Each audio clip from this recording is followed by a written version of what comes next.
ఒంగోలులోని Saibaba central school ప్రాంగణంలో గల శ్రీ సాయినాథుని ధ్యాన మందిరం వార్షికోత్సవ వేడుకలు సాయిపదం షిరిడీ వారి ఆధ్వర్యంలో మార్చి 9వ తేదీన ఘనంగా నిర్వహించారు.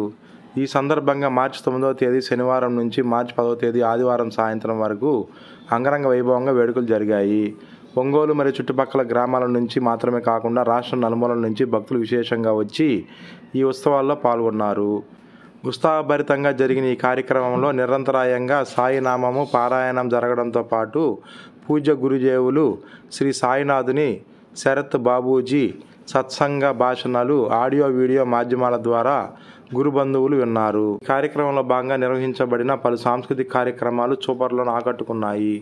ఈ సందర్భంగా ఇక్కడికి వచ్చిన భక్తులకు గురుబంధువులకు ఎటువంటి లోటు రాకుండా అన్ని రకాల వసతి సౌకర్యాలను సాయిబాబా సెంట్రల్ స్కూల్ యాజమాన్యం స్వయంగా చూసుకున్నారు. ఆనందోత్సాహాల మధ్య బాబా గురుదేవుల చిత్రపటాలతో పెళ్లూరు గ్రామంలో జరిగిన గ్రామోత్సవం కన్నుల పండుగగా జరిగింది.